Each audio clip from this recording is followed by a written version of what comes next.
रविंदर भैया जिंदाबाद, रविंदर भैया मत घबराना।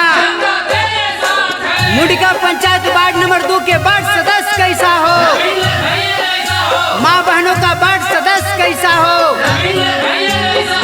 रिकॉर्डिंग बाय मनोरंजन स्टूडियो।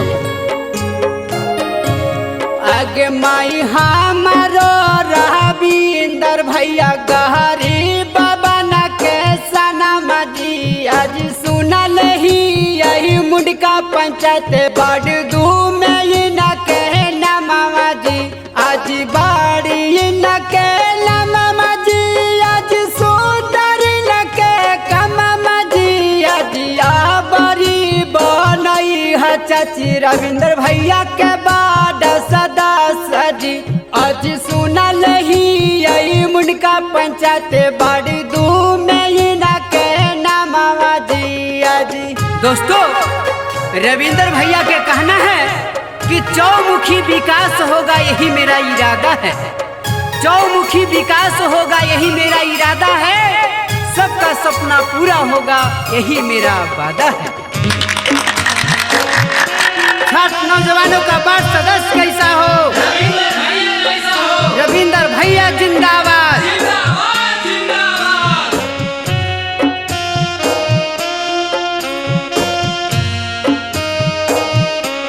आगे माई दिलावा के साफ होथिन मानमा के सच्चा जी, आज साहब उम्मीदवार में रविंदर भैया अच्छा जी, रविंदर भैया अच्छा जी, आज दिलावा के सच्चा जी, आज आबरी बनई है चाची रविंदर भैया के वार्ड सदस्य जी, आज सुनल ही यही मुंडका पंचायत वार्ड 2 में न के नमवा दिया जी।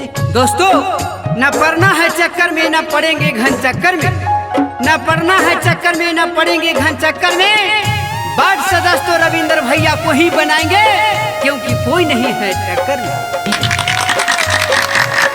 मुंडका पंचायत वार्ड नंबर 2 के वार्ड सदस्य कैसा हो, आगे महिमा जादूरा किसान भैया दी सब धया नवाजी, आज इंदराया बस दे तो न वृद्ध पेना सनवाजी, आज वृद्ध पेना सनमाजी, आज पाका के माँ कनमाजी, आज आबरी बनई है चाची रविंदर भैया के वार्ड सदस्य जी, आज सुनल ही यही मुंडका पंचायत वार्ड 2 में न के नमवा दिया जी। दोस्तों, पेड़ है नीम का तो क्या हुआ, हम उसे चंदन बना देंगे, पेड़ है नीम का तो क्या हुआ, हम उसे चंदन बना देंगे। रविंदर भैया वो इंसान है, अगर साथ में ला सबका तो मुंडका पंचायत वार्ड नंबर 2 को लंदन बना देंगे। रविंदर भैया जिंदाबाद, रविंदर भैया मत घबराना।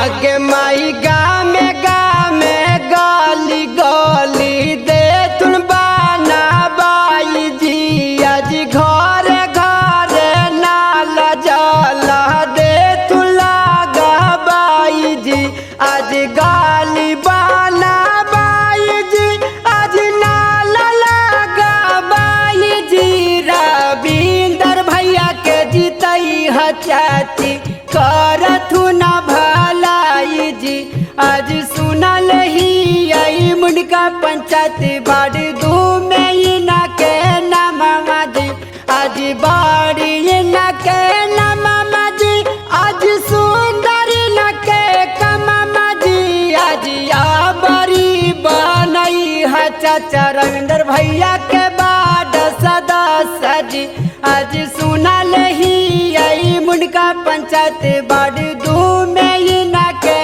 नमवा जी, आज आबरी बनई है भैया रविंदर भैया के वार्ड सदस्य जी। Music by Manoj अलवेला।